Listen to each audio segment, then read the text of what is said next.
All righty, everyone. How you doing, Ruff? I'm doing good. Get that picture off.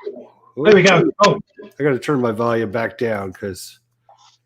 Anyways, hey, how do you guys like our new intro there? We're trying to be all professional and everything. What do you think, Ruff? it's not working. It's not. No, no, it's better than it was. Better than what we had before. Yeah, I think so. Hey, Heathwell, what's going on, buddy? How you doing? Good to see you. Yeah. We're stepping up. I made this little screen this morning. I was just copying and pasting different screenshots from different streams that I had done and stuff, and I thought, well, we ought to have some kind of like logo page or something, letting people know the war room is getting ready to start or something. So I just threw that together, and I thought, oh, it's okay. There's nothing special about it, but it'll do, for 10 minutes of work or 15 minutes or whatever. That's good. Yeah. So the reason I was doing that is to show people that you out there at home, you could be creating something like this, because we have a special giveaway until the end of the month. If you create a logo for us, if you create an intro video for us, we're giving away prizes. That's right, giving away prizes. So if you're in the U.S., then I'll be mailing you the prize, and if you're in the U.K., then Ruff will be emailing you your prize. So, it's an email prize. No. There'll be. Hold on. You'll be mailing them the prize. Yeah. Hold on, but you got to mail it to me. No, you're just going to donate a couple of your war games to them. So don't worry. You'll be fine. Right. You'll be fine. Yeah, that'll be fine. Yeah. You'll be fine. You can afford to get rid of some of those. You're not playing half of those games anyways. Getting around to it, I tell you. But yes. So we do have we got some news. So we were supposed to be joined today by Mr. Herman Lutman. Mm-hmm. And unfortunately, you made a logo for us. Well, we got to get it. We got to email it to us. I'll go and get it. You chat away. I'll go and get it. You have to mail it to us if you haven't emailed it to me. Oh, I got to spell my email correctly there. There we go. Make sure you email me at idgesterlive@gmail.com if you want to be part of our special committee. You want to have something? Oh, Ruff saw it. Wow, how come I haven't seen it? Ruff, what have you been doing? Go on to the community, CSW community, and go on to our Tech Up. It's on there. Oh, okay. Well, I've been a little busy. So, anyways, we were talking. So, so Herman Lutman was supposed to join us today, and he was going to be our special co-host. But unfortunately, he got his second COVID shot the other day, and he fell ill.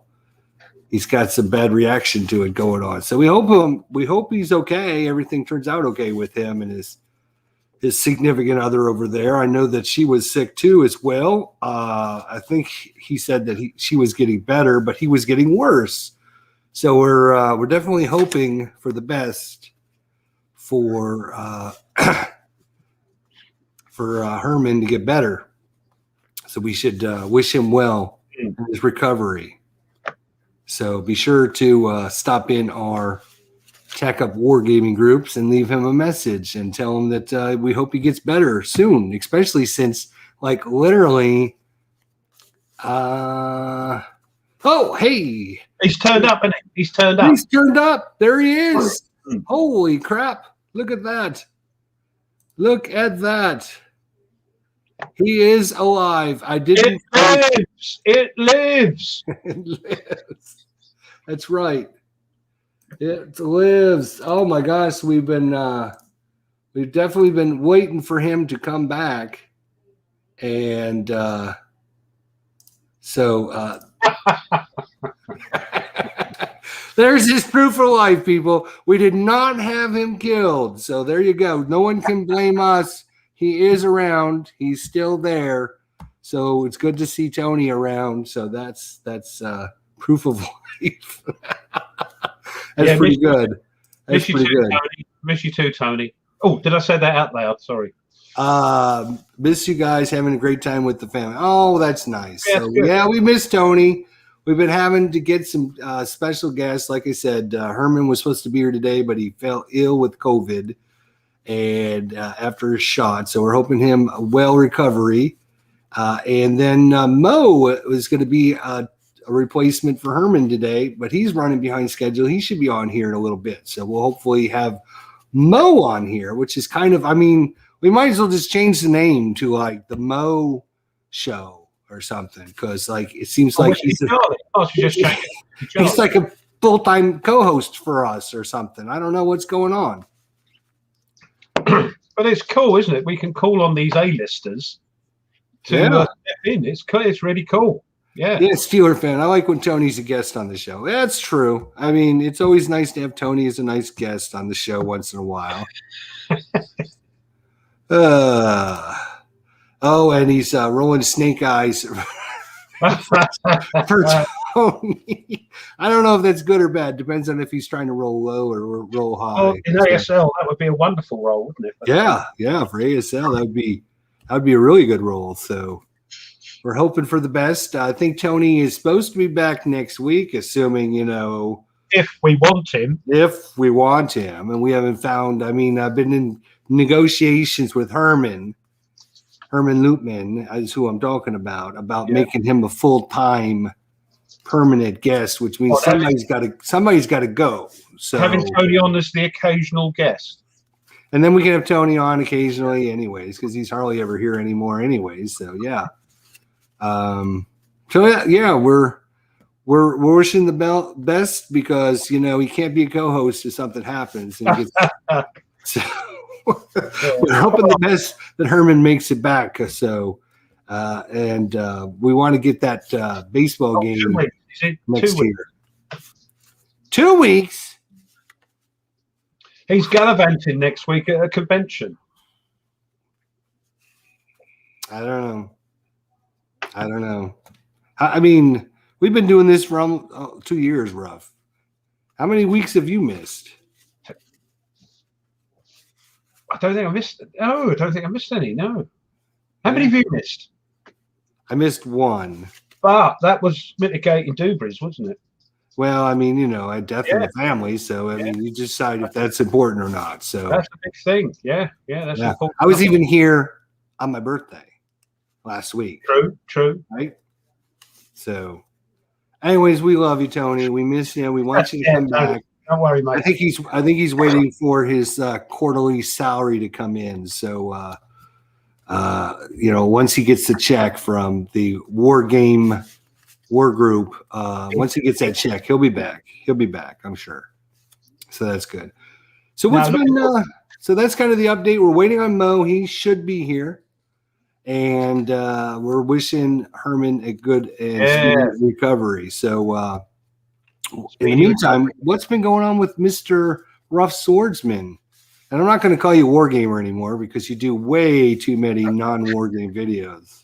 Well, I'll put another one up. I'm just going to call you Rough Wargamer from now on. Or Rough Swordsman, sorry. But that Freudian slip there was more accurate. No. No, it's not.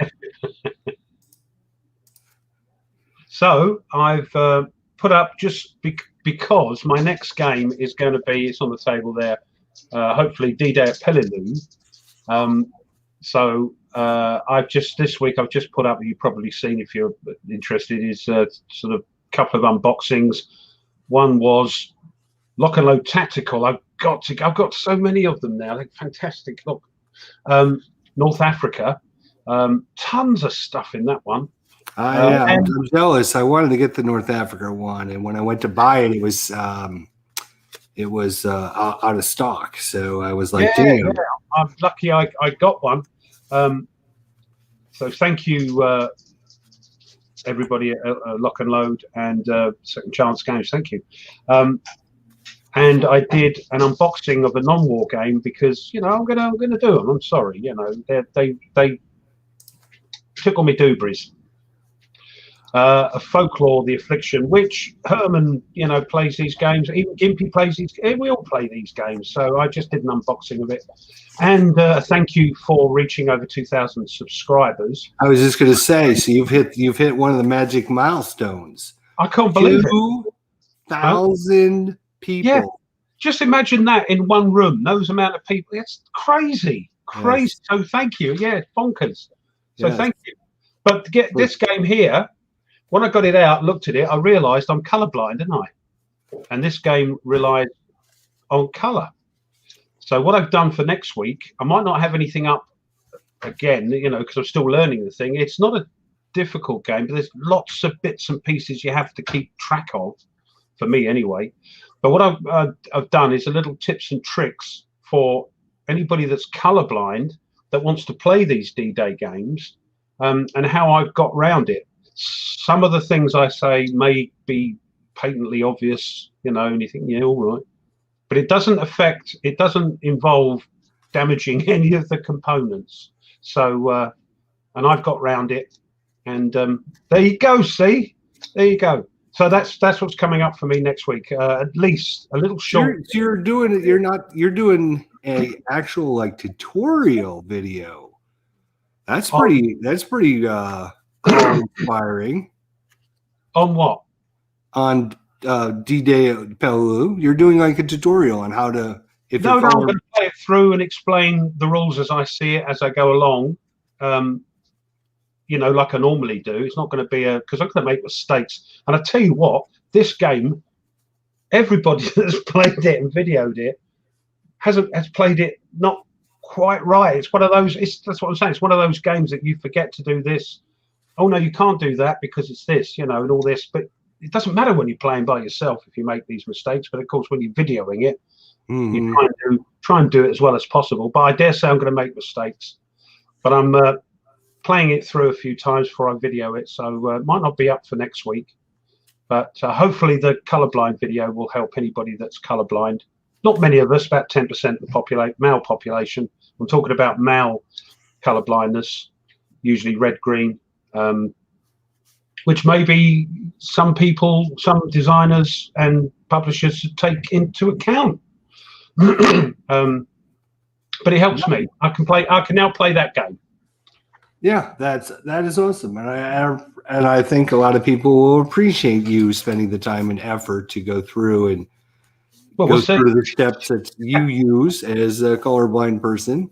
Yeah, and what you can do to get around it. So that's going to be great. I think that's awesome, and that's why you got 2,000 subscribers. Because no, I don't know why I got 2,000 subscribers. I know why you got 2,000 subscribers. I'm grateful, but I haven't got a clue. Yeah. Well, of course.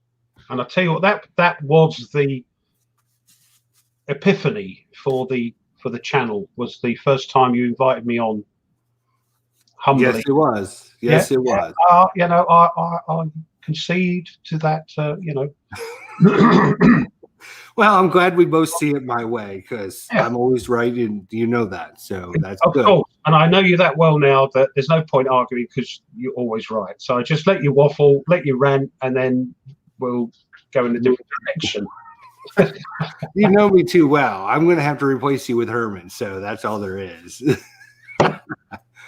Well, anyways, let's cheers up, everyone. Cheers up. Cheers. Yes, cheers, everyone. Yeah. Cheers up. we've got I'm drinking a proper bottle tonight, not drinking the normal card Bordeaux. We've got a bit of Pinot Noir tonight, out of a glass. Wow. You went big time tonight. You went big time. You know, Saturday night, that's when I have a drink, when I'm with my chums, you know, so it's really good. Rough farmer Omni. What's it like not having any free Saturday nights anymore? Isn't that kind of a pain in the bum? I mean, wouldn't you like to take like a Saturday off once in a while and just hang out with the wife and the kids, not talk to me for a couple weeks? I mean, doesn't that sound advantageous for you? Do you know what? I mean, okay, COVID has got a lot to do with it. It's getting a little bit better over here. You know, we can go to a pub and have a drink as long as we sit 150 yards apart, you know, and outside. It's getting better. But I tell you what, I love these. It's not being shill or thingy. It's something I really look forward to. to have the Mickey taken out of me by you and to sit around with me chums here. I do. I love it. And being a weekly thing, it's the only weekly one I think that really goes on sort of regularly. So we've got, I don't know what it is. It must be we got a lot of fruit flies, or as I call them, Drosophila melanogaster, floating around because we've got some stuff out in the garden that the fruit flies love, and they just come in and bother you. Yeah. I think, to be honest, I think it's me. I think you just come on to be with me. If I wasn't here, I don't think there'd be any real desire for you to really get together with your chums. It's all me. Come on now. I wouldn't push that. I'd drop that and move on, because even if you didn't do it, I'd come on and just talk to be mates. Who are you going to come on with? There ain't no one to talk with. After 2 weeks, you'll be bored. I'll be talking to these guys. Those guys? Yeah. No, you wouldn't be talking to them. You wouldn't even know how to set this up. I haven't got a clue. You're quite right. But one of these guys would know how to, and they'd steer me in the right direction. But no, you're seriously, joking apart, you know, Tony, when it's normally Tony, or if it's Herman, or whoever it is, and you, yeah, it's something I look forward to. You. Yeah, don't say that with too happy a face, okay? Yeah, all right. But you're right. You're right. I give you and Tony a rough time, but it's only because I love you guys. So, I know. I mean, you know, with that week that I had to miss, that's all I could think about was that Saturday was like, damn, I'm missing the show. Damn, I'm missing the show. Tony is going to mess this all up. I know Tony's going to mess this up. And he did mess it up, but it was okay. It took us a couple weeks to recover after that. But he said that video's got the most views ever on his channel. So I don't think he messed it up that much. Well, no, you're quite right. Yeah, you know, you can't have a co-host that keeps things moving and talking and keep things interesting, and have that co-host keep freezing every 5 minutes. So yeah, Tony, come on now. Let's wait for some better internet over there, Tony. Come on, let's get with the program.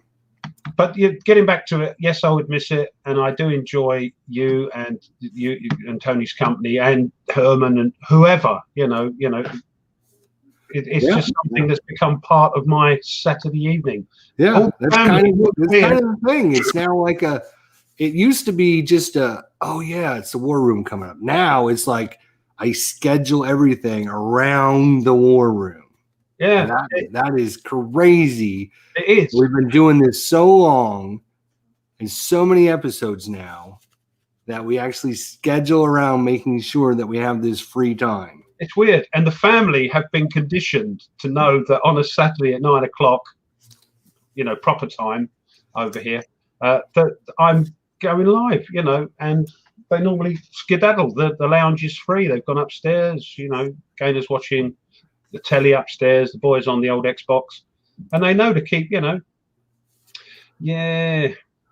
So if you're just joining us, Herman got his second COVID shot the other day, and he's come down with some symptoms, so he won't be joining us today. So we're hoping for a speedy recovery for Mr. Herman Lubman, and hoping everything goes okay. He does have some pretty bad side effects from the shot, so we are hoping that everything turns out okay. But as a replacement, Hold on. Have you seen what Wardy Robe's put? What did Wardy Robe put in there now? Cheeky so-and-so. I kind of on this show to put me to... Wow. Wow. That's brutal, man. That is brutal. That's why he's not been invited back. But that's quite true, that most of the shows are a load of old nonsense, but every so often we have a gem. We have a gem every week. I don't know what you're talking about. I enjoy myself every week. People wouldn't come back if we didn't have a gem every week. Well, I wouldn't come back. You know, it's great fun. I love it. It is. It is a lot of fun. And you know what? To be honest, we're rough on our chat, right? Especially me. But sometimes you got to admit, sometimes you. It's not just me. Sometimes it's you. Well, so we're rough on our chat once in a while, but we love our chat, right? I mean, we love our guys. Do we love them? Of course we love them. Of course we love them. But the thing is, a lot of people don't get the thing that when you go into one onto me or Tony, it's all just that's it. It's part of the show, isn't it? It's not real. Yeah. So let's talk. Since you brought it up, let's talk. Let's talk about D-Day games. Where is my D-Day game? You sold it. It's about this close to being sold. Where is it? No. I tell you what, evidently the D-Day at Peleliu is supposed to be the best fine-tuned one. I'm not sure, so I haven't tried the others yet. I haven't got Omaha, but I've got Tarawa. So I might go back and try Tarawa next. Now I've got getting a grip. Yeah, that being the first one, you see. Yeah. Now let's talk about them. Let's analyze them. So those of you who've been on our chat, you've heard me talk about it, and I've heard Ruff talk about it, and I've heard Tony talk about it, and I know you guys love it. And while you love everything, right? Oh, I love everything. That's what you're known for. And I don't love everything, right? So, but my feeling is the game seems too finicky for what it does. So, let me give you an example. So, and then you guys can explain to me how I'm wrong, or you guys try to explain to me how I'm wrong, and then I'll prove that you guys are wrong. For me, the game is, when you get to the point where you're going to move every single unit, you got to keep track of which units move, which units don't move, why they move, blah, blah, blah, which is a pain in the butt, right? Then you got to do your opponent's side where they got to attack, and then you got to analyze which zone they're going to be attacking in, blah, blah, blah. And you go through all that mess, which is not fun for me. When you finally get up to the point where you're attacking an enemy bunker or an enemy position, you got to flip the counters over and you got to determine what those units have. And if those units' requirements meet what you need to do to defeat the defenders. And for me, I'm thinking I wouldn't be running my guys up there if they didn't have a bazooka or if they didn't have support or they didn't have something to take out a bunker. It doesn't make any sense for me to move my units up there to attack the bunker if they don't have the proper units, the proper equipment to do that. They're not going to do that. Right. So that's the part of the game that I don't like, because you can get up there and you can have the bunker surrounded. You flip up a few of the little counters and all of a sudden you're like, we can't literally do anything with this bunker. Great job. I went through all that time, trouble, and effort.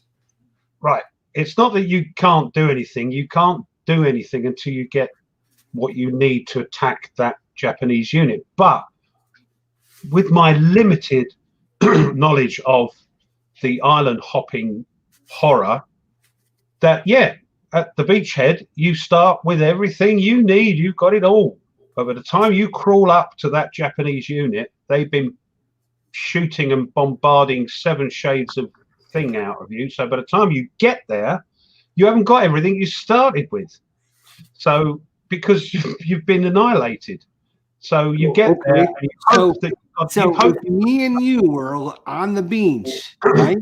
And all we have is our little machine guns and our G1 Grand rifles. Am I going to say to you, hey, here's a great idea. Why don't we run up this hill and attack this bunker, just the two of us? Well, some guy's shouting at the back of you, going, get up there, and you're trying to get up there with all your stuff. And time you get up there, a lucky shot or whatever from the Japanese has annihilated your bazooka team, and you've got to wait or bring up a tank, or you've got to sit there and wait, haven't you? But while you're waiting, you're having 7 Shades of What's name pumped out of you. I can understand where you're coming from. And it's for me, it's like if I doing an attack and say I'm doing an attack and lock and loaded, lock and load tactical, right? I'm going to go to do an attack and lock and load tactical. Oh, hey, speak of the devil, here he is. Hey, what time? Wow. Just ran around having lunch and ran a little longer than we expected. So sorry, I was a little late. That's all right, Mo. It's fine.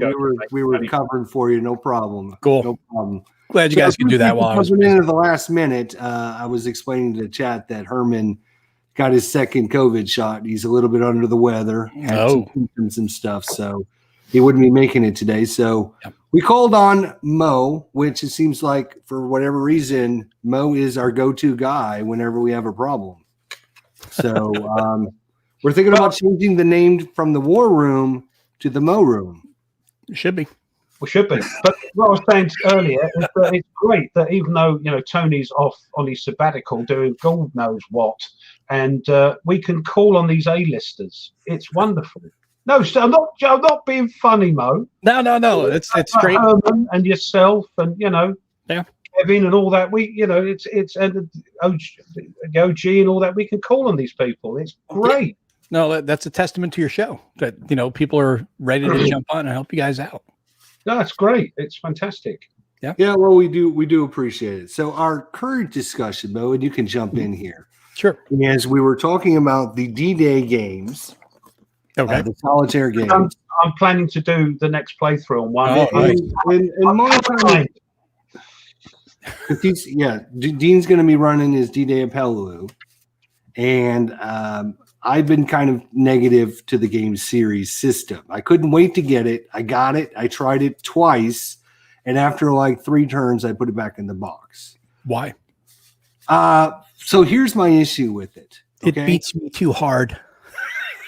No, my issue is the units that run up to the enemies to assault those locations. Mm-hmm. The thing I don't like about it is you have to flip up the counters to find out what is required for you to actually be able to defeat those enemies.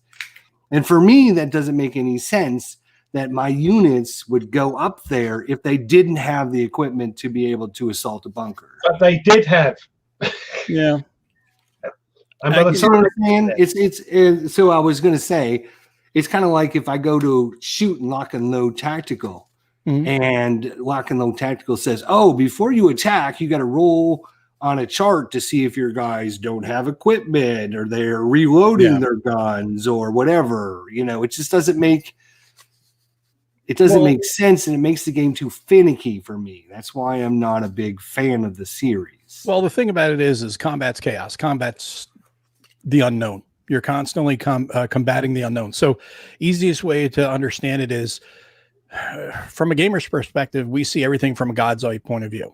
And when you get down to the tactical level, things are very confusing. It's just like when you're playing a sport, for example, whether it's football, soccer, baseball, whatever. Well, baseball may not be the best example because you can see everything in front of you. But when you have like a mesh of bodies together, it's hard to read and react on plays because perspectives are they vary. So, if you get guys cutting in front of you, you're like, he's got the ball, or no, he doesn't have the ball, or whatever. So you have to you may end up a second or two behind it. So look at it this way. You're going into a combat situation, and you're like, these guys are just probably infantry or whatever. Oh, crap, they got a machine gun nest. And then you have to react, and then you're like, oh, crap, we can't handle that. So now we need to call up, the satchel charges or the bazooka or whatever, because we can't handle that. We don't have what it takes to handle that. And you don't know until you're right there, because not everything's going to be clearly present to you like it would be in standard God's eye view. We're like, oh, yeah, I know he's got the tank over in Hex 1823. So I'm going to bring my tank from 4021 all the way over here to fight him. And I like that because it gives you that friction, that chaos, that fog of war that you won't have otherwise. So it does work it really well. Exactly. And you start off on the beachhead with everything you need. You've got everything you could possibly need. By the time you get up there, as I said, 7 shades of what's name are kicked out of you. Then you get up to the Japanese position and you don't know what it is until you get there and you turn over and you think, oh, we need some armor. We've got to get some armor here, or we need, the demolition charge. So you've got to wait and call in and get the stuff up there. Yeah.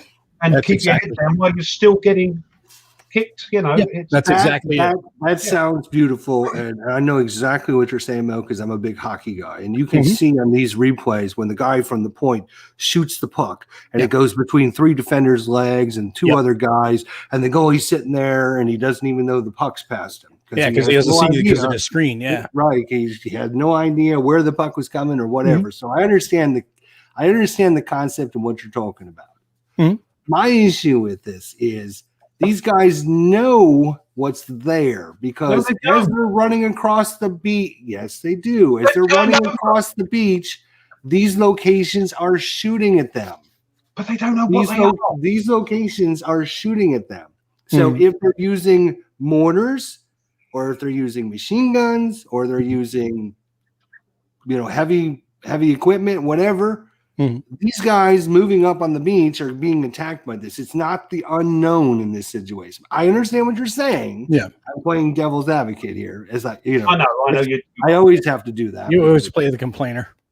What do you mean? What do you mean play? No, I get what you're saying. I can understand and agree with the frustration in that regard, because you're like, damn it, how the hell I have it? But I always try to put things in a combat perspective. As you're coming over that beach, the beach is not perfectly small. I mean, not perfectly small, perfectly flat. And there's undulations and stuff. So I think that it's just riflemen, because that's all they've been engaging with. But then when I come up, I'm like, oh crap, there's a 30 cal in there, or whatever. There's a bazooka in there, or he doesn't pull it out until the last second and then shoots because now he's got a greater target to shoot at. That's the way you, at least in my mind, how I will, kind of level it out in my head is like, now he's going to employ it because now I'm there, now I'm a bigger threat. Oh shit, we need excuse me. Oh, we need a tank. Exactly. Exactly. And that's the thing, is you have to call those things up, because you're going to have different, like Dean was saying, it's like you have everything there, but it's not always going to be like, it's not Batman and his utility belt. Oh, I need a tank. Here we go. I got a tank. Boom. And it's like, no, I got to call them up because they're a few hexes away, but I need to get them up here to employ them against this target. But again, a full sized, is it battalions in D-Day? Oh, I can't remember. I think it is. I think they're what's the can't remember. Is it regiment or battalion? No, I know there's companies. Yeah, it's. I think is it companies? But which one is it? Depending who I've got, but okay. You start off full strength. Time you get up there, half your gear's gone because you've been shot up. So that's a good thing I like about it, that when you turn the counter over, it says all you've got left is this and this, because the rest of your crew are gone. Yeah. So when you get there, you're hoping that's enough to take over that unknown unit that's turned face down. When you turn it up, you think, oh, I need a bazooka. I haven't got a bazooka. So you've got to try and get a bazooka unit up there. So there are infantry companies, and there's also artillery battalions. Right. Okay. Well, see, that's the thing is I like the fact that when it comes to a tactical perspective, that you're having to, you got to fight with what you brung. And it's not like I can go automatically heal this guy. Yeah, there's reinforcements that'll come in, but you got to hold on and get to that point. It's just like the real assaults were. You go in with only so much, and if you get chewed up, you get chewed up. And they can backfill some units, obviously, in a real situation that you can move units up, and most of the time, and they can get guys in there, more meat for the meat grinder, so to speak. But it's not going to always be smooth. You're going to sometimes take a pounding, a lot of times take a pounding in the D-Day series, and that's the beauty of it. And that's what keeps you coming back for more. Because if it was too easy, you'd just be like, this sucks. It's too easy. I know how to beat it. Yeah. Jeez. It should be. And the problem for me, it's just too much work with these mechanics that I'm not really impressed with. We'll just say. But Well, how then, many turns have you played? Only 3 turns? I played 3 or 4 turns both times, and then it Did you do it literally out of the was like rules? an hour and a half, and I'm like, literally, my guys are still only 3 spaces on the beach. You got to be kidding me! This is going to take forever in a day. but it Did did. you did you play it out of the rules? Did I play it out of the rules? What does that mean? Did you use the rule book? I mean, was that your point of reference to learn the game? No, I watched 2 or 3 people play it. Don't do that. No, Get the flip book. Get the flip Get the book. what? Yeah. Get the flip book. Get the flip book. What's Yep, the flip book? The flip book is the rules that'll walk you. It's basically literally you flip the pages as you go, and it'll say, okay, step 1. No, This one? that's the rule book, but you get the flip book from BGG. And what you do is it'll say, okay, step 1 is do this. And it literally walks you through the rules. It's This like one? no, it didn't come with the game. You have to actually download it from BGG and print it out. It's a It's a fan made, thing. Yeah. and it's a great way to learn a game. It's like, screw reading the rules. Don't waste time. Go right into the book by playing the flip Rules, book. You because can read the rules later, but yeah, they're all over the place because there's Yes. lots of stuff going on. Mhm. That's the problem. Nobody who's done a video on this, bless them, has done it without So any. it's a download you can get, and you just print it out and then read that. And go follow. Don't even along read with it. Just play it. Exactly. Just play Just like the Mike game. said. Just like Mike said, you have to have the flip book to play DD. I don't care what anybody says. You really do have to have it. The Yeah. rules will fill in the gaps and will explain to you why things happen. And that's what I used it as. I was just like, because I kind of did the same thing. I just went into it and I was like, okay, screw it. I'm just going to use the flip book. And I was going, okay, step 1, do this. Step 2. Well, that's stupid. Why do you do that? Okay. Oh, I see now. And then you read the rules and go, oh, yeah, okay, now it makes sense. And you get frustrated. I've come to that conclusion. I started reading the rules. I'm going, I've got a bloody clue what's going on. It's all over the place. Yeah. Yeah. This is Comes to on the the cohesion. GMT website. What's that? This is on the GMT website? No, it's no, that's on BGG, the- and that's Decision. That Oh, does it's on a user created file. Okay. Yes. Yeah. It's There's on one BGG. for every D-Day. And there's some dodgy ones. I think Tony used one when he did his first playthrough, but there was a lot of mistakes in it. The one I'm using is from Ronnie, who did the Peleliu playthrough, and he had it checked by somebody that knew how the game worked. And yeah, it's like page 1, how to set up, get these counters, put them there, do this, do that, and bump. And then next thing it says, oh, don't do this on turn 1. Right, okay, right. Then he goes blah blah blah blah blah, and then you go, oh, got to do a Japanese fire card. Turn over a card, look at the bottom 3 colors, and off you go. If you don't understand what that means, then you get the rules out and go, I see. So I'm slowly learning stuff.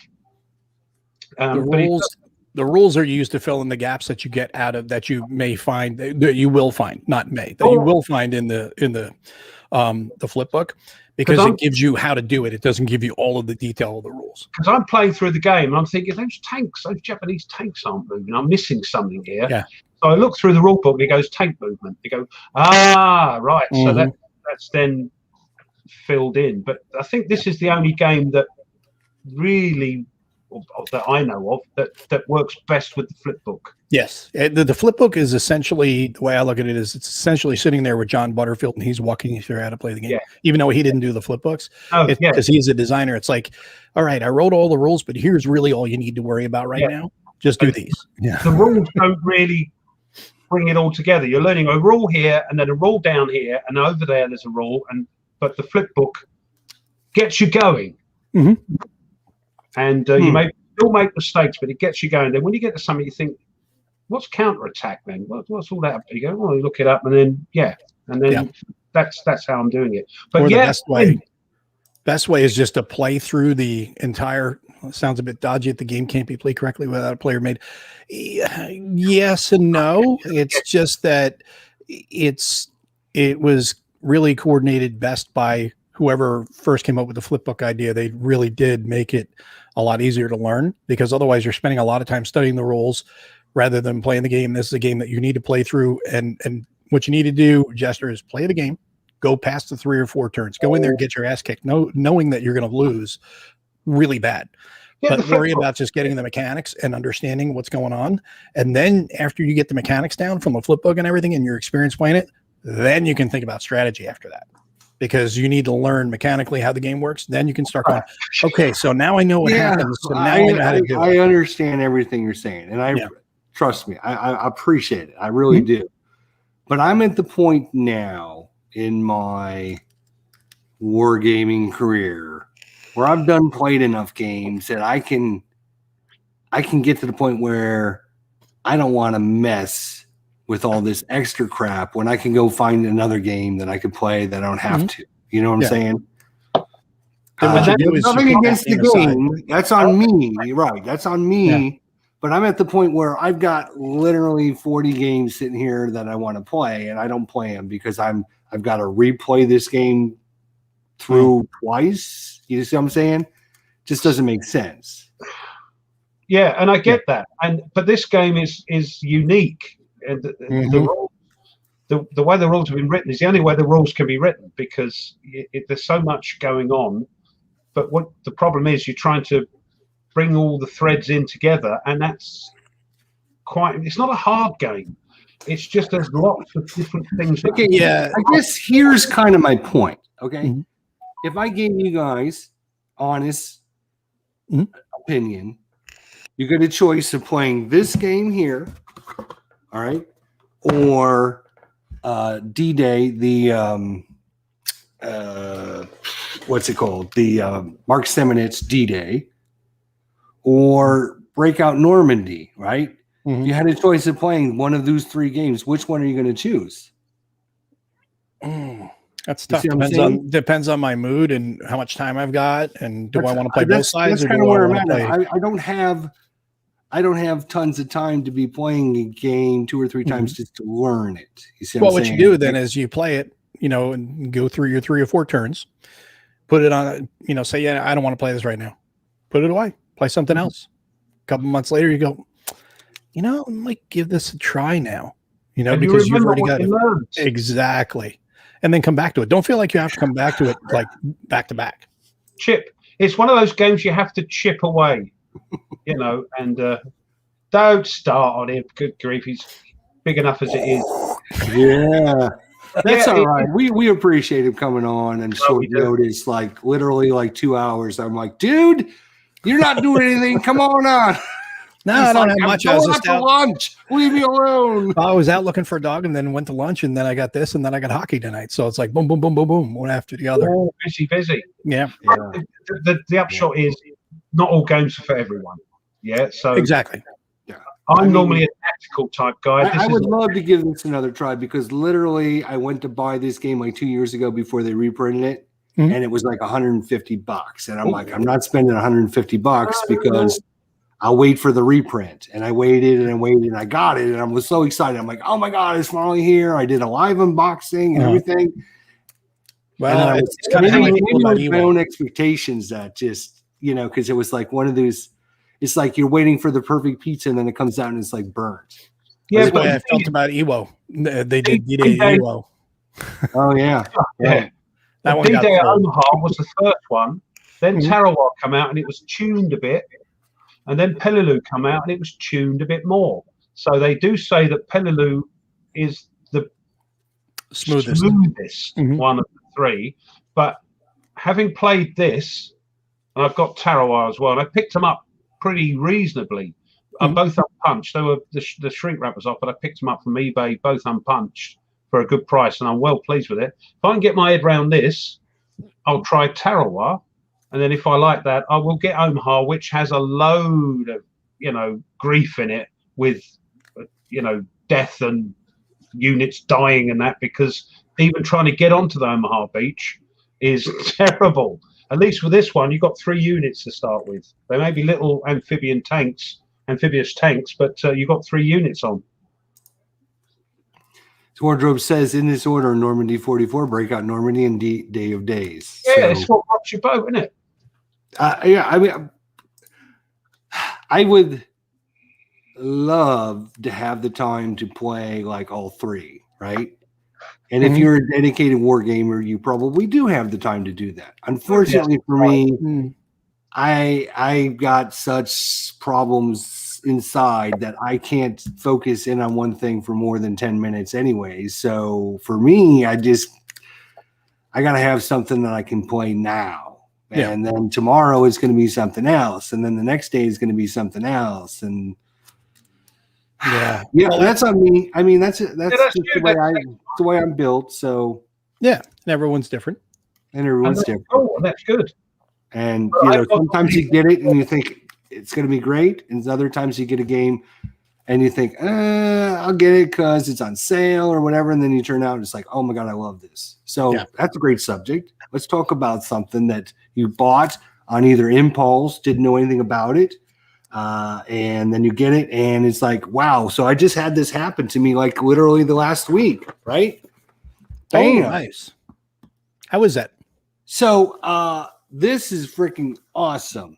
This is awesome. I've already had it set up twice, and then I had to move it to my couch back over there so I have room on my table.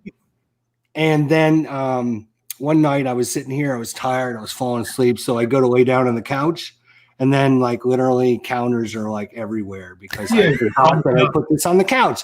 So then I had to reset it up. But this game was a complete shock for me. Complete shock. Oh my gosh. Upside down. Fail. Oh my god. Don't do that. Does not take good care of his games. Round 3 times. Hello, Blackadder. It's like saying the counters in this are pre-rounded, already cut, right? I had no idea. So here's my story, right? Why do you like it? So I was going to order this because this is another one of these games that's going out of print quickly and it's hard to find. And I was like, oh, I need to add stuff to my cart so that I can get the free shipping. And I bought Fields of Fire as well because I wanted to get that one. So I had another game I had to add on there. And I'm like, you know what? I don't own any Worthington games. I've heard a lot of good things about them. This one just came out. Click. Let's buy it. Let's see what happens. And when it showed up, like mounted map board, pre-rounded counters, very low counter density for this theater, only 18. You need something you can play according to the box in 2 to 3 hours. I'm like, wow. So complete shock, complete surprise, and a big thumbs up. What about you guys? I've not played it. Why do you like it? Is it simple play? Is it? Well, like I said, so for me, mounted map board is a plus. Pre-rounded counters, so I don't have to spend 5 hours counter clipping. All right. Okay. Low counter density. So you're not playing with 1,000 counters. There's literally like 50 counters per side. Oh, wow. And it starts with less than that on the map. Literally like 14 to 16, about 16 counters per side. Well, that's Worthington. I will actually show you the setup card. You'll see it. There's not very many counters on the board. Yeah, it's like a Worthington game. He's got a mounted map, pre-rounded counters. What does it play like? What What makes you go, oh, this is a great game? Well, like I said, part of my requirement is to make sure. Counters. Yeah. Well, obviously you didn't watch my unboxing video because it went all over this on my unboxing video. Yeah, when you do it at 3 o'clock in the morning. Number one, the map has to fit on my table. And when I unboxed this and looked at the map size, I'm like, oh, this is literally perfect. So I was happy. Then I see the pre-rounded counters and I'm like, wow, ooh, I'm happier. Then I see the mounted map board. I'm like, ooh, I'm even happier.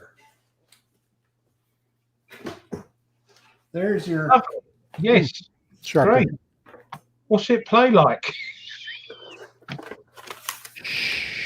He's getting there. It plays fine. I don't know what you mean by what does it play like. It plays like a war game. No, but you do attacks, and then you have breakthrough, and then you have. Yeah, so it plays like D-Day at Omaha, D-Day at Iwo, or D-Day at Peleliu, D-Day at it plays the same way as old. I guess it would be more along the lines of like. Don't wind him up. It would be more along the lines of like like a Seminage game. You know, you're going to be worried about zone and control. You're going to be worried about supply lines. Right. Sure. You're going to be worried about attack differential.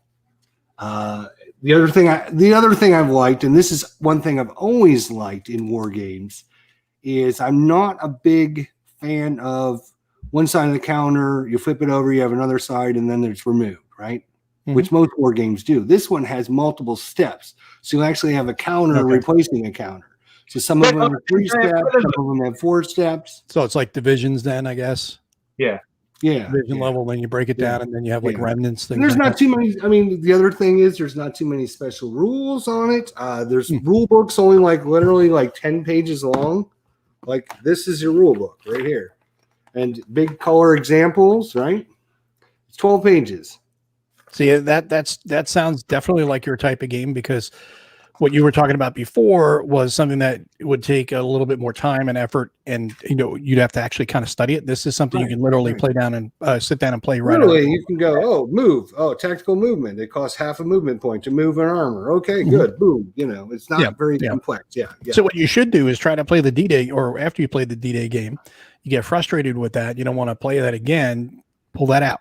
That'd be like your palate cleanser. It's like, I know how to do this. I can jam through a game, and I could feel like I accomplished something tonight by playing through a full game. Yeah. Listen to Dr. Moe here. I'm billing you by the hour. Don't worry. We have him on, man. That's why we have him on. Yeah. We have to have therapy every once in a while. I'm just telling you. But that's true, isn't it? So, I mean, I don't want to be hogging this. I mean, is there something that you guys ordered, like on a whim, or you're like, I'm not sure about this. You get it, and you're like, now, I asked Ruff this, and he loves everything, so he doesn't really count. So, Mo, I have to... Let me tell you. I wasn't going to... Shut up. I wasn't going to get Atlantic Chase. And I saw a few videos, and I thought... And I didn't order it, on the P500, because it didn't look very solitaire friendly. And I found out from Mike... that Tank Jules Mike, that there's a 70-page solitaire book, and I go, And then I saw a couple of videos, and I went, I'll take a chance. It's different, and I got it in, and it blew me away. Really, what about it blew you away? Because I hear everybody talking, really, speaking very highly about it, and everything. And this is just me. I'm going to be. Yeah. I'm going to maybe sound a little odd. You're going to be the devil's advocate. Go, Mo, go! No, but when I saw it, I was just like, dark side. I was like, it's a bunch of sticks on a map.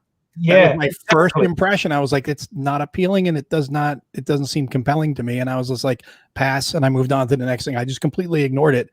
And I was looking at something like Bayonets and Tomahawks that was seemingly more interesting to me, comparing the two that are fairly recent releases. And everyone's talking about this Atlantic Chase, and I'm like, there's got to be something there. I'm just not seeing it. It literally looks like. Yes, Mike, I should have done. But it almost looks like a train game, about this for a couple months. Yes, we should have jumped on this. So, and it is, and that's what I think. But then when you get into the head, to the psyche of it, it's these lines of sticks. Isn't you've got counters, and you don't move them on the hex. And look, here's a ship, bang, wallop. You've got a line of counters, and it's like a war room map. Okay. You have to be two things at once. You have to be the people in the ship, or in the task force, and the people at HQ looking at the map, getting the info in. And along this line of sticks, your convoy is somewhere along there. Until you get some more information, you don't know where it is. But it's starting here, and it's heading for England. Okay. And then if the Germans, they've got this stick, and their HQ are looking and said, we've got our task force trying to get this thing. We don't know where it is. It's along this stick. It's along here somewhere. And the British are going, oh, look, there's a German task force. It's heading along here. And as they get closer, and the things you do, you sort of shorten this trajectory, and you get more information until you find them. Okay. And then when you find them, then the stuff happens. So you're setting a search zone and you're narrowing it down, kind of. Yeah, but you've also got the ability to change this directory. Okay. But of course, when you change it, you can add sticks. You go, no, cracky, I'm going around here now because the Germans are coming. That info is going back to the HQ, and you're somewhere again. They've gone up there. So what you try and do is intersect this trajectory to see if you can get them before they get round the corner, or you've missed them. They've got round the corner. So you have basically a plot of not intelligence, but like information, and you're trying to plot or intercept courses. As Jeremy White says on the back of the box, it's fuzzy, and you need more information to get more sort of concentrated info. And what I like about it is you can intersect this trajectory, and you can either see if you're there too early, in which case you sit there and wait for this convoy to come along, or you're too late and it's gone off round the other way. Okay. So you've got to send off your task force. I can't explain. I'm useless in explaining it. But No. That gives me more information I had already, because I literally, I know when it first came out, people were talking about it. There was like GMT articles about it and stuff. I never read them. I just saw them, and I was just like, first impressions are everything. And when I saw that, I was just like, looks like an 18xx game. That's the first impression I had of it. It looked like that's what it looked like. It does. Creating train tracks, and I was just like, you're playing the task force commander and the war room at the same time, because the war room's getting info in, and the task force knows exactly where it is, but of course it can't get that info back to the war room because by the time that info's come back, it's changed. It's stale. Yeah. I don't know, Mo. But it's very abstract. It's one of those things you have to sort of be in two places at once. Yeah. Well, that's what you just said is exactly what part of what I got out of it seemed very abstract. Yeah, it is. Yeah. Almost like it really looked like a Euro to me is what it looked like. But it isn't. Yeah, but that's what it looked like. Yeah. Get your head round it. Yeah. And playing it solo with 15 odd solitaire scenarios. The AI controls the other side, of course, and depending, I'm amazed about that, Waldy. The other side plays. You're playing one side. The AI plays the other side, and it's quite an intelligent AI. Okay, it's only tables and dice rolls, but it's a crack. I think it's a cracking game, and I haven't even played it yet. Well, I have actually. I've played it live. The Blue Tweezers said, "Do you want to play this?" I said, "I don't know. I've just got it." He said, "I'll teach you." And we did a live playthrough of it, and it's absolutely brilliant. Oh, good. I think, and that's something I wasn't going to get. And I'm glad I did. And it's on. And it's actually we talked about this a month or two ago here on the War Room. Nice. It was on the P500, and I mean, a lot of people had mentioned it, talked about it. I think, but didn't Tony? Wasn't that on one of Tony's pre-orders? I think it was, because I thought one of us had it. It wasn't me or you, so it must have been Tony. Maybe it was one of our guests that had it. But I kept saying, I just don't understand it. I want to check it, see how it plays out, see what people think of it after it comes out. Everyone's talking really good about it, so I think it's definitely different, and that brings us the way the rules are written as well. It's bloody. You get 4 or 5 different books with it. The rule book, the tutorials, the solitaire, the 2-player games, and the advanced battle rules. But the tutorials, it says, don't read the rules. No, don't read the rules. Read this page, this page, this page, and a couple of more. Come back and play the game. Well, isn't he the one who did Skies Above the Rake? Yeah, and the enemy clicks ahead. Yeah, and isn't it the similar type of rule books that really they're not, and I don't mean this in a negative way, they're not really rule books, they're kind of like tutorials. The rule books are tutorials, essentially. Well, when you read the rule book, it's like a Euro rule book, like a non-war game rule book. It's full of pictures, it's full of big fonts, it says do this, do that, arrows, and all this sort of thing. Fantastic. It walks you through every step, because I did that because I had gotten Skies Above the Reich when it first came out, and I was like, okay, this is, it's like a 56-page rule book or a 60-page rule book or something, but it really is just a tutorial, the rule book, essentially. So you just flip back and forth. Okay, how do I do this again? Okay, now I know how to do it. You may have to do it a couple times through the rules to remind yourself of the steps. And because they'll be like, oh, it's 5 pages. Well, it's really only 3 steps, but they're showed to you in 5 pages with images and stuff like that. So. It uses up a lot of pages because it's loads of pictures. But the tutorial book, it's a little different to Skies Above the Reich and Enemy Coast Ahead, because you have a separate tutorial book. But it says, worry about it. Read this, read this, read this. Now play the tutorial. Right, okay. Now turn over. Right, remember what you've learned. Now read this one, this one, this one, and play this tutorial, because it brings in other bits. And by the time you get to the end of the tutorials, you then go, right, I'm ready for a solitaire game or a 2-player game or whatever you want to do. Nice. That's good. You know what I like best about it is that it's a designer that's trying something new, trying something new. We need some new innovations in wargaming to make things new and interesting, is what my opinion is. Some people love the old, CRT charts and flip over the counters and all that. But I like to see these new mechanics in fact, if Herm was here, we were going to talk to him about new mechanics in games and what new mechanics are coming, and where these mechanics are coming from, and playing other games besides war games. It's a big non-war game player. Can actually inspire you to say, oh, this would be pretty cool in a war game. Sure. Yeah.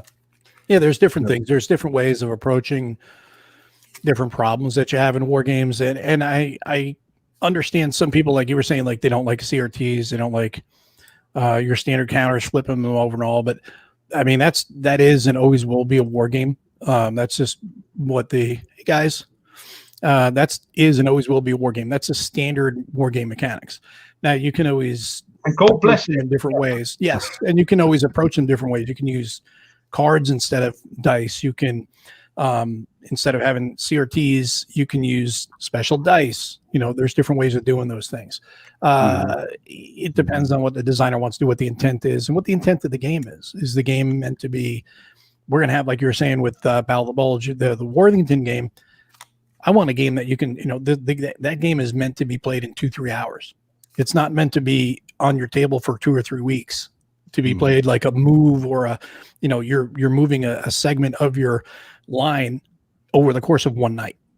Some people want that long, detailed simulation type feel. Other people don't. They want the fast. I want to knock out the Bulge in one evening. Well, then play this. And that's why it's great to have the different games, different perspectives, and the different designers trying out different things on how to do it. It's pretty cool. Not everybody will like everything, and that's the beauty of it. And it's interesting because the comment earlier about where was it here? That someone said that I've come a long way since I did my ASL videos. You've all come a long way. You come a long way, kid. I've come a long way since I've done my ASL videos. But for me, like when I look at ASL, that's a simple game. It's not that complex. It's very simple rules that make it seem it's very complex. But I also played a lot of different tactical games out there, so I understood tactical jargon and everything, which makes it a lot easier for me to look at ASL. I can look at ASL and I would still play ASL today. I love ASL, but it's not, for me, it's not any different than playing this, because you can get a scenario done in ASL in 2 or 3 hours. So obviously you don't have an aversion to modifiers and stuff like that if you like ASL, because we have modifiers. That's where all the no, I don't mind modifiers. I love modifiers. I don't have any problem with that. Yeah, sorry. No, the interesting thing about saying that designers are pinching stuff from non-war games, it's starting to happen the other way round. Because I found a game that they've completely redesigned the combat system for. It's a fantasy sort of role-playing game, which I've got up there, and the new expansion for it completely rewrites the combat system, and it's using things like initiative and things like that. So don't tell me that's not come from war games. Quiet. Ethel's got a point. He says deck of normal cards are used often in mini war games. I wonder why tabletop war games have moved away from it.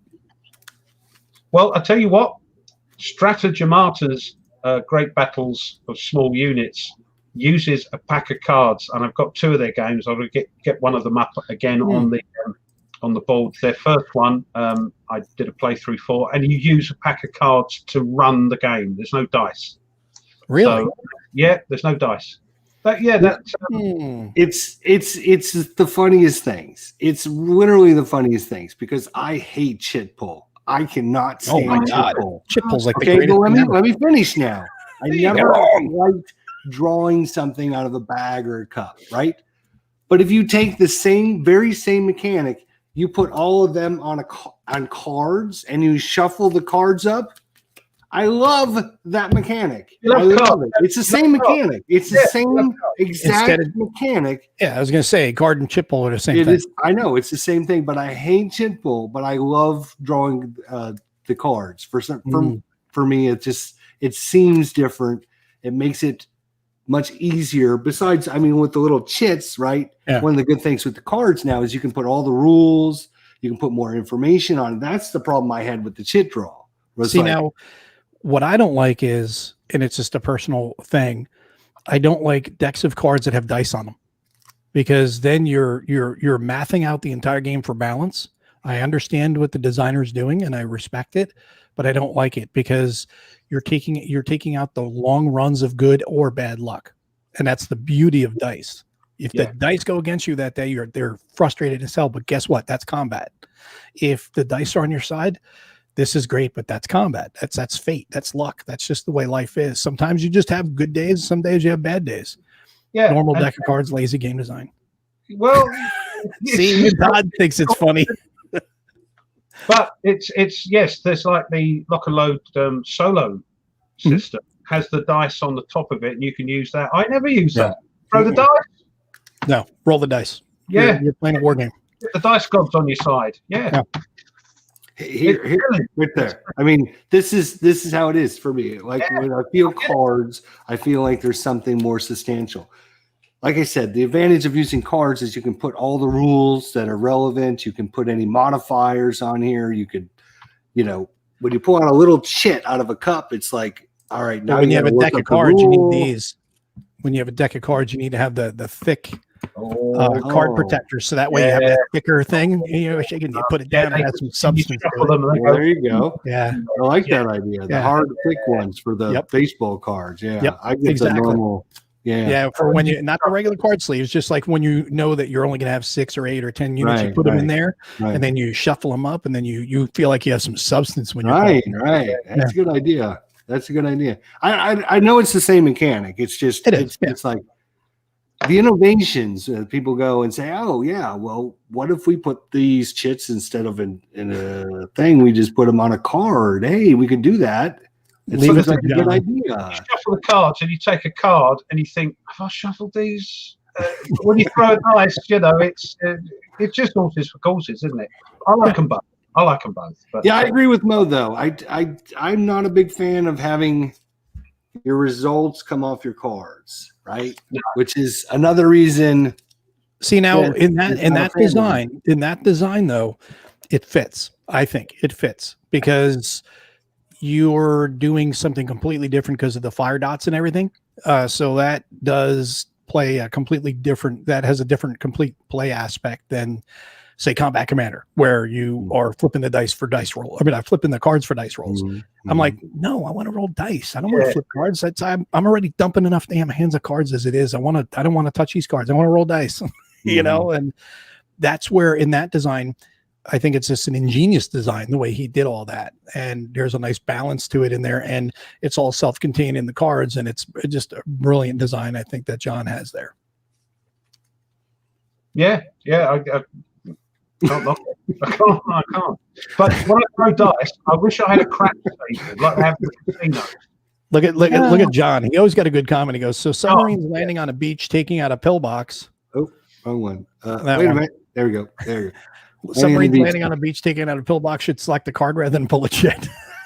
Absolutely. Absolutely. It's a game. But yeah, I want a craps table next to my game table so I can really sort of just get in there, shack the dice. Perforated stock, very true. Yes, I would yeah. rather, mind you, exceptions, right? I mean that's perfect. Yeah. Yeah. You know, any special rules, any kind of modifiers that you need to have, you can Sure. put on these. I've had too many chit games where you're trying to, and I noticed we all wear glasses because we're all getting a little up in the age, and so when you're trying to read those little tiny chits, this is the way I not read. that bad. This is the way I read chits now. Look, Magnifying glass. There you go.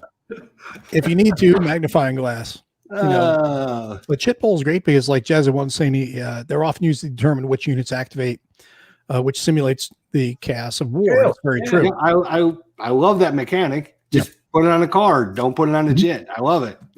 See, now, like you get a game like, what's the one I was going to think of? See if it's out. I don't remember where the heck I got it, but victory lost, victory denied, for example, like those two games. I always use these as good examples. Chit pull, not historical. You're not going to get historical results, but a lot of times with chit pull, you won't, because you don't know the order of the units that are going to activate. That's the beauty of chit pull. So you may end up on getting one guy, activate one unit, then you don't activate for 2 or 3 activations. And your line gets pushed back, and people go, I don't like that. It's like, that's the flow of combat. The other side gets momentum. They get inside. I love that. It's like they get inside your OODA loop, and now you're reacting. That's part of it. And that's war. Exactly. 85. You may have ordered those guys to move, but they may not have moved in time, and the other side got the jump on them, and that's the beauty of it. And it causes lots of distress and things, but that's what I love about it. With World at War 85 and Nations at War, they both use chit stroke cards. Yeah. What's your thought, Mo? Maybe you've talked about this. What's your thought on random activations, like games that use you roll a certain amount of dice to see how many activations you get for your turn, which could end up being really low or really high depending on what you roll. I think like OST uses that, where you get exactly. your dice to see how much you get. Old School Tactical uses that. Yeah, I like it and dislike it to a small degree. I like it because, again, it goes to that luck and no luck situation. But at the same time, I kind of dislike it because it's like, now I'm leaving too much up to the random. But when you look at it, you're like, okay, well, maybe you can kind of find a middle ground. You get 2 activations minimum, or 3 or something like that. So both sides going to get at least 3 actions. And then you roll 1 die. You may get up to 9 activations, or you may get just 1 extra activation. You may get 4. You could do something like that. Or you can say, okay, roll a dice and cut it in half, or, roll a 1/3 dice or whatever. This way you don't know, you're getting a set amount, but you don't know how many. You're getting 3, but you may get as many as 5 or 6 or something. But there you go. Wardrobe's getting OST arriving tomorrow that he got on Whiskey Charlie. I'm gonna try that. Yeah, we've actually talked, I think, with Herm about random luck and his thoughts on that, and I think as a war gamer, we all like the luck part of it and the unknown and the not knowing. But I can also understand, my point was, if I'm playing Mo in a game of whatever, and we do random activations, and I roll 2 and 3 the whole game, and you roll 8 and 9 the whole game, right? I mean, sure, there's an amount of luck in that, but then it's like I really don't have a chance because I just can't do anything. Doesn't it get to the point where there's that tipping point where luck, there needs to be a way to there has to be mitigation. Rein in exactly. But that's where things like World at War 85 and Nations at War help, because if you get a bad, the other guy goes and at the end, next time you know you're going to get some activations because Yes. you put your chits on. You don't put that end card in until you've had a go. So there's that sort of balance to it. They may have had the advantage for that turn, but there's a chance now for you to fight back because you know you're going to get some activations. It's not going to be like every turn. If somebody throws 9 every time, it's game over, isn't it? Yeah, that's what I was getting at. I was going to point that exactly out. No, that's what you need to have, that mitigation, because you want to model the chaos of real world in combat to a degree, but you don't want it to be you know what, you just said bad luck today. I'm just going to have good luck and I'm just going to pummel you all day, because by turn 3 you're like, this game sucks. And by turn 3, I'm going, this sucks because you can't even compete with me because of bad rolls. I'm just mowing you over. Yeah. This is not fun. We want to both have fun. And the bottom line is the game has to be fun. So you have to have some sort of mitigation. Okay, I got the upper hand that time, but like Dean was saying, it's like, okay, well, that unit or those 2 units that didn't activate, they're going in the cup. They're definitely going to activate, or you're going to get an advantage to activate next time. That is the way to mitigate the bell curve. You know, it's okay. You might get an advantage, but sooner or later the advantage is coming. And you back still got that advantage because of the previous turn, but I've got a chance now because I can try and come. I've got a chance. You know. Yeah. But, oh crikey, that's it. What about? No, I agree. The coin games, Mo, and the way you draw the card, and then you have certain activations for the first rule of the coin games is understanding the difference between the country you're playing in and the capital that you're playing in. Algiers versus Algeria. Yeah, see, yeah, knowing which is a city and which is a bloody country. I had to mute him. He's in timeout, boys and girls. Yes, he's in timeout. Yes, I mistaken one letter. I had to say it. I had to bring it up. It completely screwed me over. But you were bitching about the game, and it was like, no, that was actually player error. That was player error, not the game error. It was, and it happens. We all make those mistakes. Okay, but here's my point, right? I made the mistake. I'm man enough to admit it. I made the mistake, but literally, the card reads, in Algier, you can remove all enemy units. Okay. Yeah. And I misread it as in Algeria, which is Algier versus Algeria. There's like 2 letters different. Okay. So I mistakenly did that.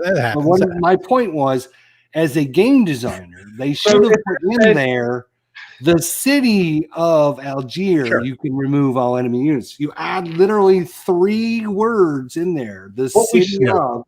What we came up with and it fixes all the problems where nobody's going to get confused. What we came up with is that designers should treat players as complete idiots. And but then would you have got confused with move all the units in Tunis or Tunisia?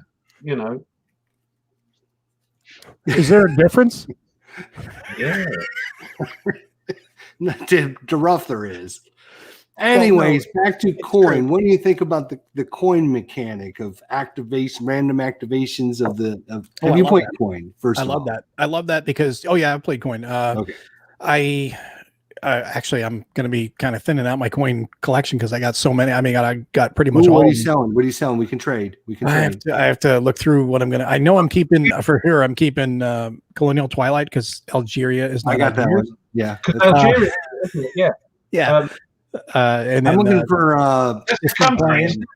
It's a country, Algeria, isn't it? The revolutionary capital, Algiers. The what's the Oh, we're on hot. We're cooking. The coin game, the revolutionary one. Do you have that one? Liberty to Death. I do.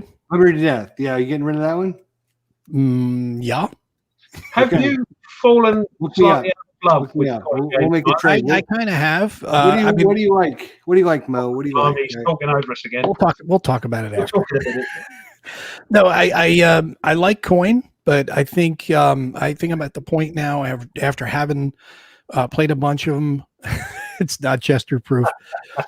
I've kind of gotten to the point where I'm like, okay, I've played it enough to where I'm like, I really don't see personally anywhere else to go with it. It seems like it is what it is, and there's going to be some minor differences between the coins. but it's still going to be coin. It's still going to be that Euro game They're with a war game type of, they're very samey. It's like, it's going to be that Euro game with that war game sensibilities to it. And I like it, but I don't need them all. I just need a couple, and that'll really on topics that I enjoy. And the one, obviously Colonial Twilight's great because it's 2-player. And then, and it's a great game. Brian's a great designer. And then you have Distant Plane is another one I'm keeping for sure. I'm thinking about keeping, because I have not played it yet, Pendragon, because it seems like it's more involved. Feels everybody raves about that one seems more war game than the others. Yeah. So I'm like, that one. That is definitely, because you got actual combat factors for the different units. Yeah. Yeah, if you're more a war gamer, that might be right up your alley. So they've never rocked my boat, and Jester's tried to, we've done a playthrough with me, offline, and appreciate that. But the one I am looking forward to, and I mentioned it before, is that one on Mars. Oh, Red Dust Rebellion. Yeah. And if that gets me into them, I might get Pendragon. Then I think, I might have a go at Pendragon. But I think Pendragon, that one I'll keep, because I've not yet played it and I want to play it, and that seems the more involved, the war gamey of all of them. The others, they're cool, and I like what they're doing. I like what they, they're emulating or simulating there. But I think when you've played one, you've played the others. Yeah, there are some differences. There are definitely some nuances and differences, but I think it comes down to what subject appeals to you most. Keep that for sure, and then thin out from there. But then can't you say that about sort of traditional type board games? Once you've played one, you've played them all. They're all hex and count. They're all Zocs. They're all this.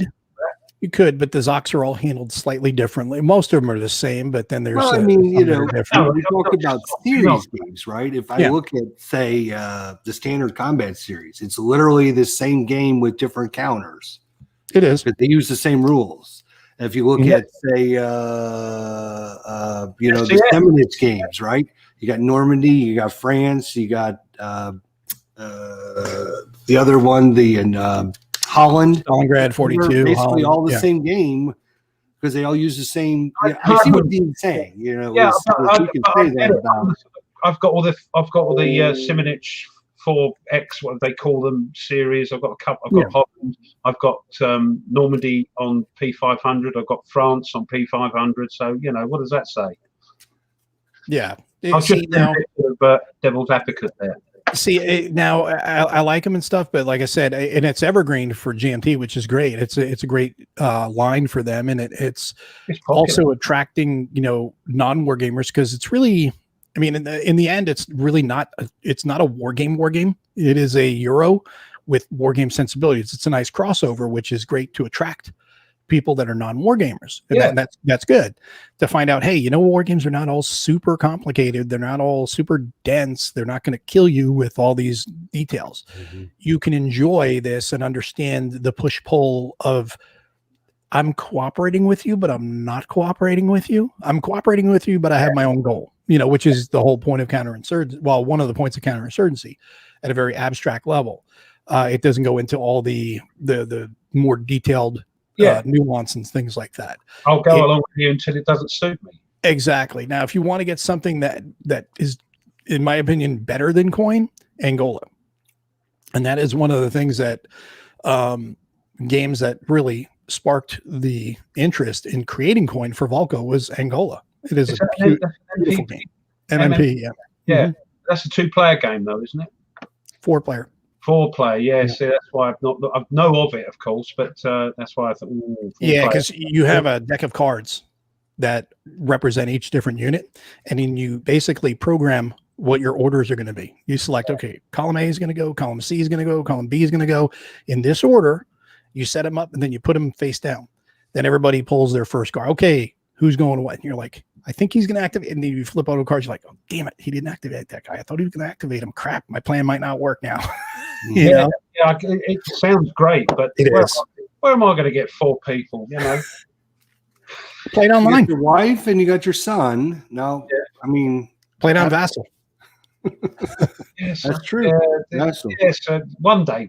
Yeah, word of warning, though, as I've said before, because I've talked about this game numerous times. You'll need 4 people. You could play it online, but you're going to need to set aside anywhere from 6 to 8 hours for it. It's a longer game, but it goes by like that. It's a really fun game.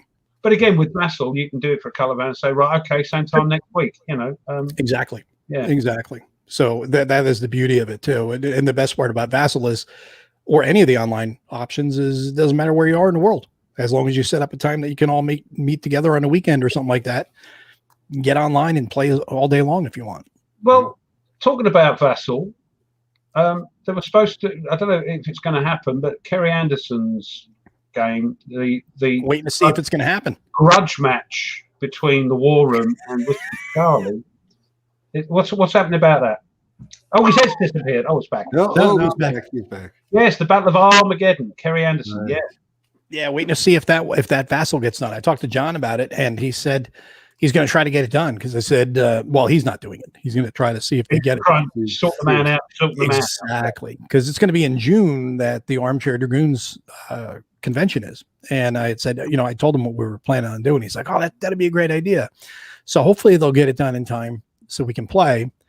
And anybody who does not know, Battle for Armageddon is done by Kerry Anderson. Compass Games put it out, and it's a very King of the Hill game. It's all end of the world, literally end of the world. It's the Battle of Armageddon. Game, isn't it? What's that? It's a bish bash bosh game. It is a major trash talk game, and it's like, Ruff will be like, "Hey Mo, I'm going to attack over here, and I just threw 4 armies at you, 2 air units," and you're like, "Oh yeah, well guess what? I'm going to nuke your ass!" Bam, and I throw a nuke card down on them. It's like it's one of those games. It's just fun, right. A lot of fun. Well, we look forward to taking on the Mo's channel and the Yahoos over there. I mean, he's here with us. All right. We had Gimpy on a couple weeks ago, so that was fun having Gimpy on, hearing all his stories, and I've always watched him from afar, and so we finally got him on. We've been talking about it for a while. His wife was nice enough to take care of the kids for a little while, and he gave us some great war stories. Yeah, he talked smack about your channel, and so we had to mute him a couple times, and but no, he was good. He was good to have on. So. He's like me. He sort of lets you get on with it, Mo. And I asked Gimpy. I said, well, we've had you on, we've had Big Board Gaming on, we've had Mo on many times. How many of us has been on your channel? And he's like, well, don't talk to me about it. Every time he has to bring this up, doesn't he? It's the other. Talk to the 2 girls that. The other 2 put the kibosh on it. Mo's going, let's open fire, and the others are going, no.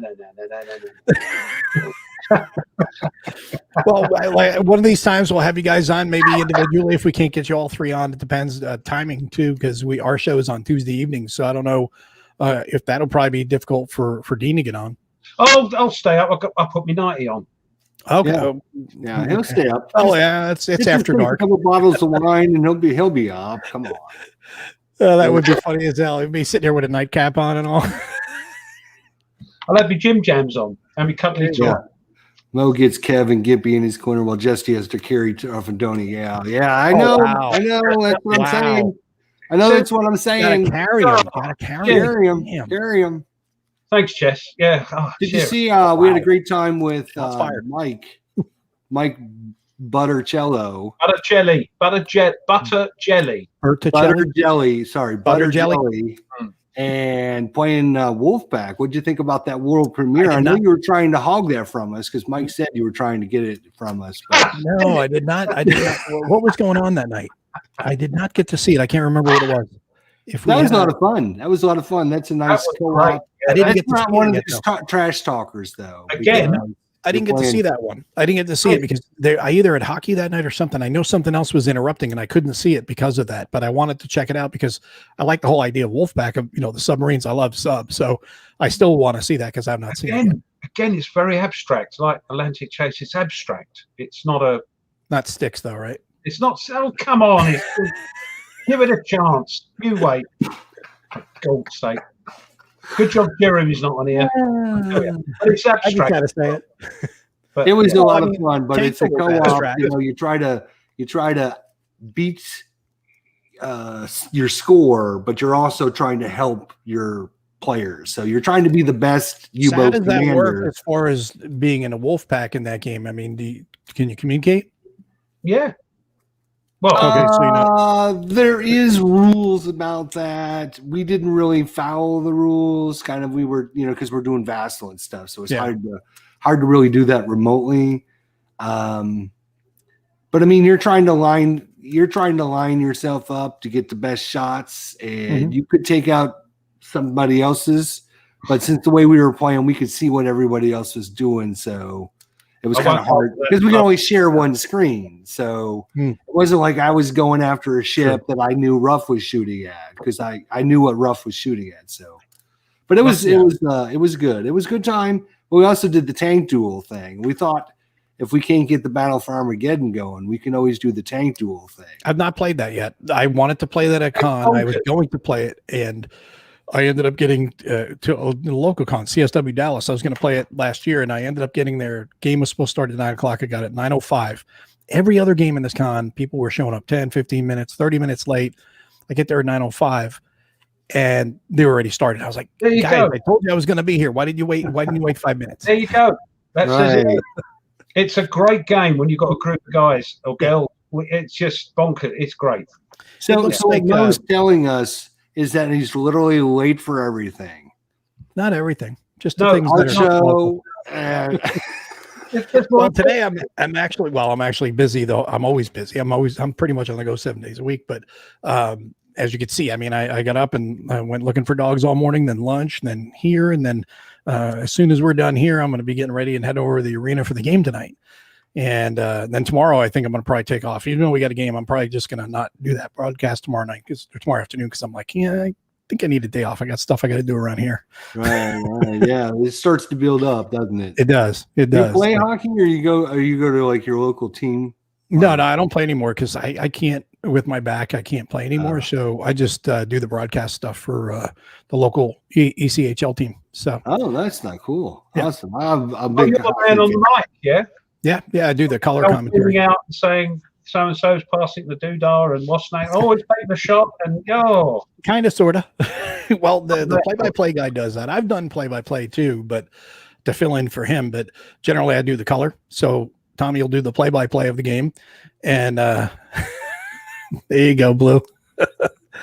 And then what I do is like when it plays over, I'll just talk a little bit about the play a little bit or whatever, add in some fun, some color to the conversation. That sounds like a lot of fun. Yeah. It is. It's cool. It's weird though this year because of COVID. Oh, are there fans there or no? Or yeah. Just yeah. They can only allow like a few thousand into the arena rather than the full arena. Right. So it's smaller than normal, which means that a lot more people are watching the broadcasts online and listening, because there's different ways. You can either stream the audio or you can stream the video and audio. So if you stream the video, you got to pay for it. If you don't, you just listen to the audio. You can just listen to it on Mixler. But it's kind of cool. I mean, either way, it's a lot of fun. I've been doing it for a while, 10 years. So. Yes, that's cool. Mm-hmm. That's cool. Anything new you picked up recently? Anything? Yeah. He's got some goodies. So you missed that segment on when we talked about the new stuff. Napoleon's Imperium. That just came in. That one that's from Compass. Napoleon's Imperium. Let's see if it shows. Yeah, it shows kind of sort of. With those backgrounds, it's dicey, but that one just came in, so I'm going to be doing a video on that and then give that one a whirl. And what's the scale of that? This is for 2 to 8 players. It's pretty huge. Another one I won't look at. It's I'm not sure what I think it's probably armies. I think it's probably armies. It doesn't have a listing here of what they are, but it's like a giant world map, and he likes that. All the coalitions, all the nations, and you have your coalitions and everything together. If you're into Napoleonics at the high level, you'll probably dig it. Andrew Rowland, the designer of it, he's been working on this design through various iterations over the course of 26 years. And it's got a really cool backstory to it, because the map itself is a representation of the literal table that he designed for this game. I mean, it was gorgeous, the table. It's this giant round table with this map on it, and the drawers that you open up, and it has all the miniatures that were used for it. It's just beautiful, gorgeous. Wow. And I was like, wow, that's damn impressive. Yeah, that's cool. Yeah. Are you I like it one of those. Are Yeah, you a exactly. Napoleonics player, Mo? Or No, not at all. That's the no, funny I'm not. thing. No. Yeah, I'm not at all into Napoleonics, although I love the Sharps Rifle series. I love the Hornblower series. I love the movies and all. Just don't get into the Napoleonics. But something at that level would probably interest me more. See, Yeah, I am looking for one day. Yeah. I am really looking for a good Napoleon series. I know Art Wolf recommended. What it was the recommendation that he gave me? Shoot, I forget the name of it, but What do you the Labatai? that might have been it. Who's That's that like- by? Who does that? Is it? That's not OSG. Who does Labatai? Trying to remember what he recommended. He recommended a couple different series to me to look at, and I know some people in the chat have talked about different Napoleon, and I'm looking for Clash a nice of Arms. Clash of of Arms. Arms, Yeah, maybe it might have been them. It might have been that one. Yeah, I'm I look trying it to up. remember. I don't know that well, but I know the series. I know it's very popular with It's Napoleonic quite players. complex, isn't it? Yeah, it's pretty involved. And I Yeah. just never got into. I think it's like I don't have much interest in ACW. I don't have much interest in that. I do enjoy the American Revolution. There you go. Marshall, 500, the new one, which one? the one that's just come out from GMT. The Onto the P500. Hold on, I'll get it up. no, I don't know. I don't have a lot on P500 actually. Let me see. So you're a big revolutionary guy. Not big, but I do enjoy it. Okay. Same here. Yeah, it's Bayonets and Tomahawks. That one. no, it's just come out, and I can't remember what it's called. And I've They got already- the Pure Land, Battle for White Plains, Dubno 41, Vijayanagara. I cannot say that. I'm sorry if I'm mispronouncing it. Battles for the Shenandoah, Vietnam, obviously. Hannibal's Fields of Fire, CDG, Is Mon, 41. Battle of the White Plains. That one. No, I did not do that. Yeah, I've got that. The American Revolution series. Okay, yeah, that's number 10. Yeah. No, I've not gotten that one. I do like them. I don't go nuts for them. They're nice and easy to play with enough crunch just to be, to keep nice me to play interested. solo as well. Great to play Sure. solo. Yeah, they are. They are. I just don't. I don't know. I like a lot more maneuver, and I like more modern stuff. Even World War I stuff, I'm not as into. We are the same. But World War II forward and anything modern, I'm on it. Like right away. I mean, modern. I like Next War series. I absolutely love that series. Anything that comes out that's present day or near future or within the past 10, 20 years. What's that? Science fiction. Sci-fi I like too. That one you got, that game you did an unboxing for, that Which one? bonkers, the one you've just done, the science fiction with the weird, the spaghetti map. Oh, that's not science fiction. That is High Frontier for All. That's like if ASL went to space and wanted you to get a PhD. It's one game that I've like looked at. that. Thought, I just want to get that just cause. It's an involved game. It's a deeper game, but the good thing is they did a great job with this one in making it. Before it was here's the game, you just had to suffer through it and learn it. Now they broke it down into giving you, hey, there's a Space Diamonds game. It's just 8 or 10 pages of rules. Move some stuff around and feel like you did something, and you win the game. Then you get interested and you start going, okay, now I understand the movement concepts. Then you go to the next game and it makes it a little more involved. Then you go to the real game. So you learn a stepped approach. What was the name of that one? That's how it should be, isn't it? But it's not a sci-fi game. It's set in space, though. It's I wouldn't say. Well, it is science fiction because it is fiction, but it's hard science fiction. It's based on hard science. Science fiction fact game. I mean, it's not like a Star Wars game. It's more of a hard sci-fi. It's stuff that either has been, that they have plans on designing, or could. They posit these. You can't get it for love nor money, and it costs a fortune. Yeah, it's like $100, like $80, $100 for the game. but it's worth it. That's not too bad. What's But the you name can't of get it? over here. Can't get over here. High Frontier for All. High Frontier for All. It just looks like a game I could set up on a table over there somewhere and leave it and walk over every so often and have a little plonk about on it. Yeah. It just Yeah, it's a little more involved game. It's kind of like, I look at that similar to Fields of Fire. I see Fields of Fire as type of game that eventually I'm going to get to, but when I know that I'm clearing my docket, I'm not touching anything else, I'm just going to learn this game. it's bonkers. Yeah, because You're supposed to be doing a playthrough, being taught by Mike.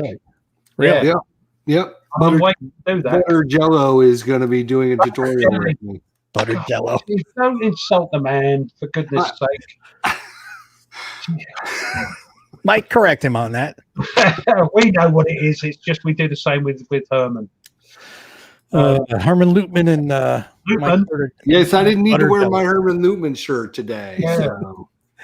But the Looking that's forward a game where you have to like set some time aside and learn it and understand it. And a lot of that is due to the rules, which are they're supposed to be getting corrected now and improved upon. That's why I've never touched it, because I heard too many people say you'll be frustrated with the rules, and I'm like, yeah, and I really want to dig into that game because I really love the idea of the game. That was the first game I ever bought when I got back into wargaming. Oh wow! And I Talking about sat deep and end. read the 64-page rules. I went through it and I plonked my way through it. And I thought, yeah, okay, I'm making mistakes. Well, it's a fantastic game. Yeah. You know, but I wasn't daunted by it. Let's put it that way, because I had nothing to compare it to. You know, that was the first game I got after God knows how many years. War game I got, and I got it, and I thought that's what they're all like. So I wasn't daunted by it. So, Well, I think the reason why I haven't is because I've heard the problems that a lot of people have had with it, and it's the type of game I know that I'm going to. That is the type of game I know I'm going to want to go all in on. I know I'm going to want to play it and not just do like I do with a lot of games. I'll just sit there and go, I'm going right up the middle. I'm just going to do this. I'm just going to go and swing it. I don't care. This one, I'm going to try to approach it from the problem that it is supposed to be, or it's trying to present. I'm literally going to try to be the company commander. These are my guys. I'm going to try to keep them alive and be all this effective different as possible. terrain, and you've got these things you've got to capture, and it's a beautiful game. Yeah. The only the biggest hang up for me, not being a military, I was never in the military or anything like that. Like, it's asking you, like, there's this hierarchy of commands that you can give out, right? And I don't know, like, the master sergeant. What the hell is the master sergeant's job? It assumes, the problem with the game is it assumes you know how an army works. That's the biggest problem I have, is because I'm like, should he do orders for himself? Should he give his orders to somebody else? Who should he be ordering? Should he be moving up with somebody else? I don't know. So there's like a delegation down the chain of command. There is that assumption with the game that you know how the hierarchy works and who does what with whom and how. Well, essentially, in company structure is roughly this: CO, XO. So you got your commanding officer, executive officer. Then you have your first sergeant, master sergeant, whatever. That's going to be your top enlisted man in your company. Then beneath that, you have your platoons, and then you have your platoon leaders and your platoon sergeants. Then you have your squad leaders, which are going to be NCOs. So that's roughly how it breaks down. So you've got your top management, which is your president, vice president, your CO, and your XO. Then beneath that, you have your HR guy, which is your senior enlisted man. And then underneath that, you have your department managers, which are your platoon leaders. And then you have your platoon sergeants, which are the assistant, department managers. And then you have your supervisors, which are your NCOs, your corporals and your sergeants that are your squad leaders. Easiest way to break it down. I kind of can get by with the hierarchy. Yeah. The problem I have, like I said, I'm not an expert on that, not being a military guy, but the problem I have is knowing then what is their responsibility for the whole. Like, the top guy obviously is making decisions for everyone, right? I understand that. I'm not an idiot. But like, as you move down the chain of command, who is making decisions for whom? That's where I run into problems. Should the master sergeant be making decisions for the platoon leader? Should he just give his orders to the platoon leader? That's where I'm like lost. It comes down to commander's intent, which is what the CO offers. CO has he has the overall objective. This is what my commander's intent is. I want to refuse the right flank of this overall giant front that you're on, that your company is in charge of.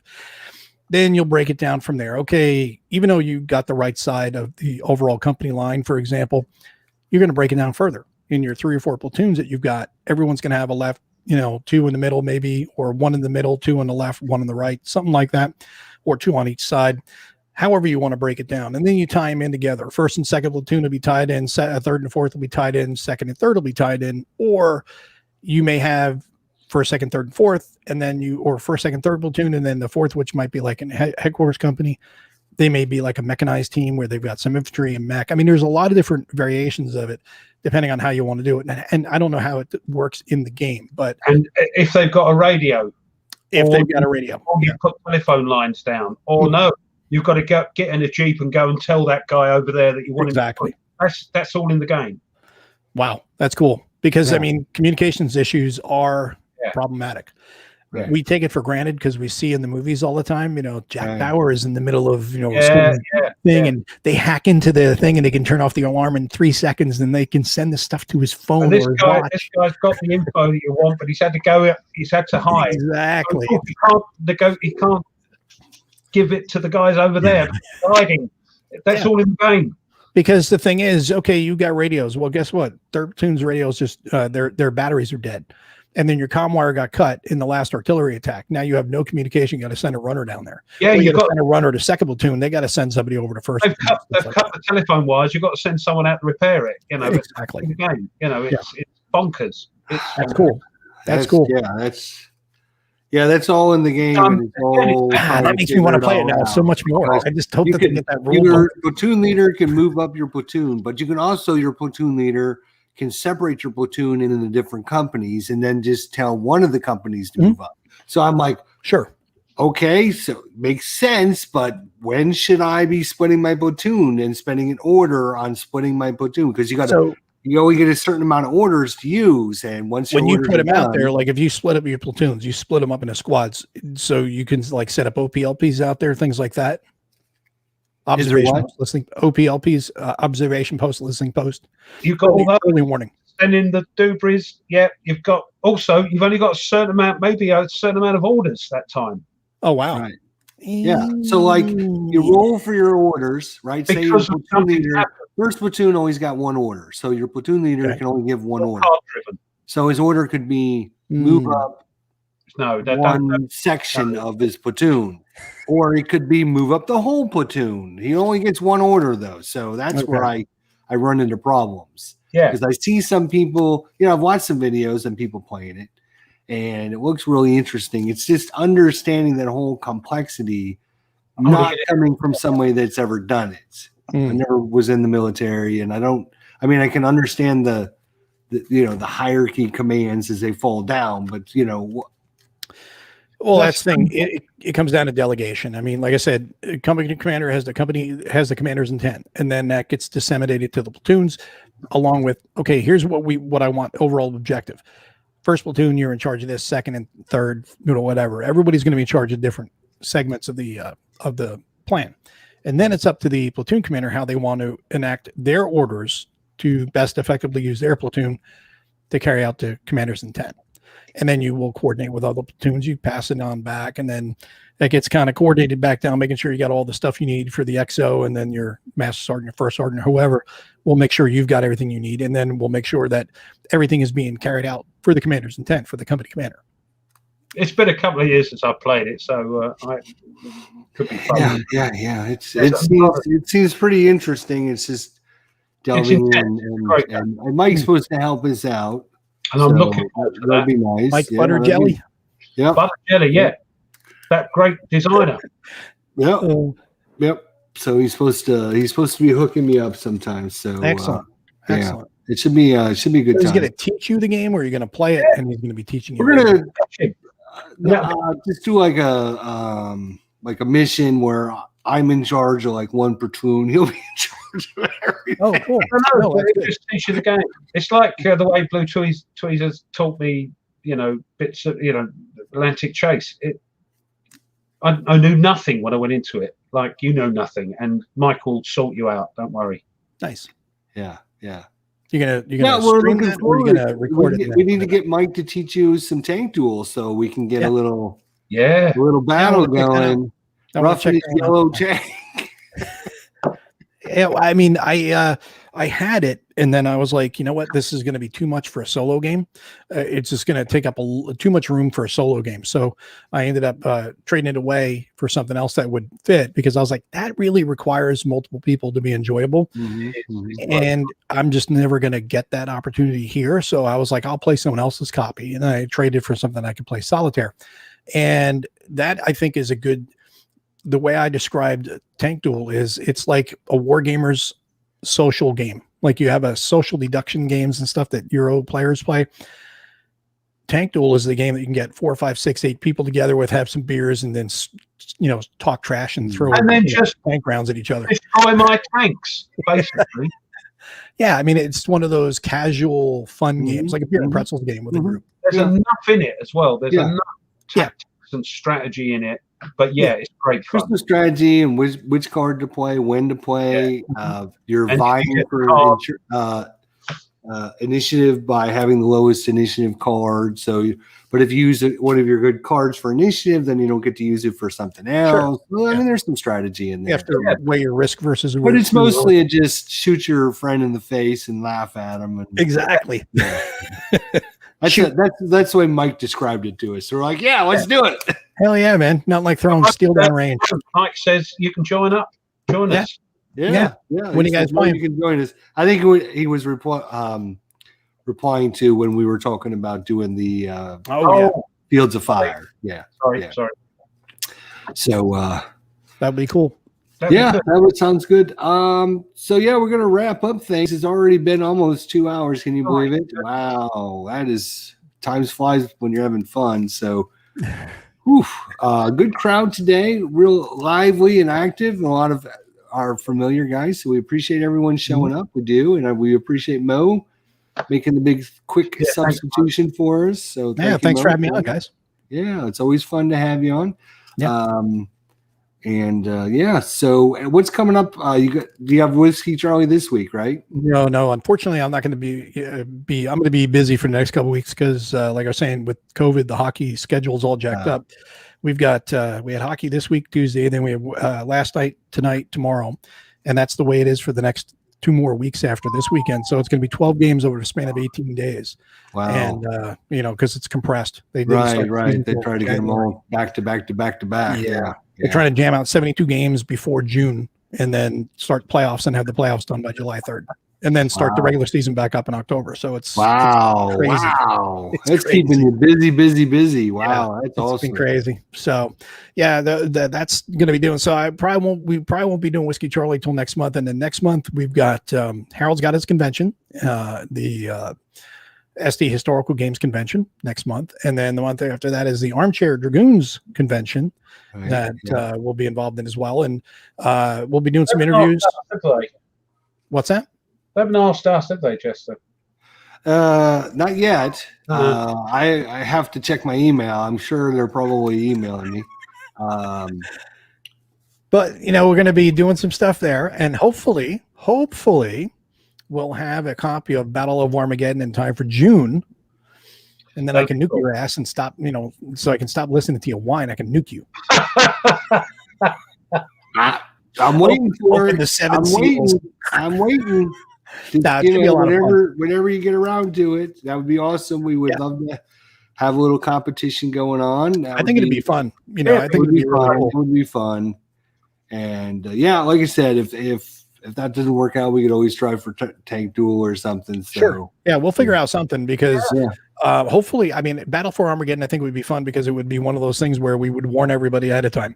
Listen, this is going to be, there's going to be a lot of smack talking. This is going to be an after dark episode. There's going to be adult beverages and adult humor. So deal with it or don't tune in. Just not warning. For kids. It's not going to be. It's not going to be an episode of Deadwood, but it's not going to be, You never know. Well, depends on who gets nuked. Oh, that sounds like fun, though. But you think it'd be sound cool. like a busy guy. I don't know when you're going to have time to play Omaha Beach 3 times so you can learn the game. Yeah. Well, that's you need to get the flip books. You need to get. I'm going to download the flip book and I'm going to give it a try, and we'll see. Cool. I'll see if I change my mind or if I put it on the shelf to sit out. So. You will feel better after playing with the flip book. You really will. Okay. You won't get it. Well, I appreciate that that thought. So. A bit further, yeah. Yeah, and like I said, give it a couple times to play. That doesn't mean in a row. It means play it once with the flip book and then let it gel in your head for a while. Maybe 2-3 weeks or even 2 or 3 months later, come back again and go. You on the second play, you'd be like, yeah, okay, now it's starting to click. I get it now. I get it. I get what everybody's saying about this game now. You know, because it takes a little bit of time. It's not going to be like instantaneous out of the gate. You got to give it a little time. But you're not going to win it. No. It will be. I don't know. Is there even win conditions? Yes, there are winning conditions, but ignore them. Yeah. Well, the thing about the winning conditions is, the way I look at it is, it's a win for me if I enjoyed it. Even if I lost, I'm like, I had a fun time playing this game. Now I think I could do better next time if I did this. But then you go to do that next time, and you're like, something turns against you, and you're like, the card turns up, and you go, it's different. Yeah, exactly. It's different. It's like, well, I was going to do that, but you're not finding the optimal path. It's not a puzzle. It's not a Euro. You're trying to deal with the situation that unfolds. It's not deterministic. Things are going to throw curveballs at you. It's a lot of fun. You know me. I don't love it all. I know. What's coming up on your channel, Ruff? What do you got going on? Well, next week, as I said, I've got this colorblind video coming out because of this game here, because it's color coordinate, colors. So I've got a little short video coming out. I don't know if anything else will be coming out because I'm still enjoying. I want to get that sort of down before. We'll see. But tomorrow night, I'm doing a live playthrough with the Blue Tweezers for another bit of Warfighter. Whoa, you're doing Warfighter again. Yeah. Nice. I watched that, was it 2 weeks ago? That was 2 weeks ago. Modern, and with last week, the Atlantic. It's turning into a sort of regular Sunday night sort of live stream with the Blue Tweezers, which is great. But he said, well, let's play Warfighter. Yeah, I think he likes it. So we're playing a bit of World War II. And I've got. And that's on his channel then? Yeah, that'd be on his channel. People, if you're looking to watch, they would look up Blue Tweezers on YouTube and get to his channel. Yeah. All right. Call it the Sunday Night Shootout. He calls it Rough and Blue. What's that? Rough and Blue. Rough and Blue. I don't. Yeah, he's got because he's a performer like himself. Nice. Rough and Blue. Yeah. So, but it's. I like that better than Rough Wife. Yeah, I introduced my missus. I said, "Yeah, rough wife, yeah," and she's really impressed. And then our stream went dead for some reason. Yeah. Well, he hit me. Oh, last thing we heard was "Why you?" and then click. Yeah, that's it. It went. Yeah. All right. Oh well, I think he decided that he was done with us, Ruff. What do you think? Anyways, Ruff. We miss Tony. He's not going to be back next week, so we're going to have to find another special guest. Maybe Herm will feel better by then. We're still hoping Herm feels better and gets better from his COVID shot. So hopefully everything's okay with him, and hopefully he'll be on next week. If not, we got a couple of replacements that we can line up. So, and once again, Ruff, it's always a pleasure to talk with you once a week, and I enjoy it so much. I look forward to it every single day. As I do. It's great fun. I don't know. I'm blessed. So thank you, guys. Thanks for the chat. Thank you, everyone. Yep. Thanks, everybody. Have a great week. We'll see you next Saturday. Thanks for joining us, everyone. Take care until then.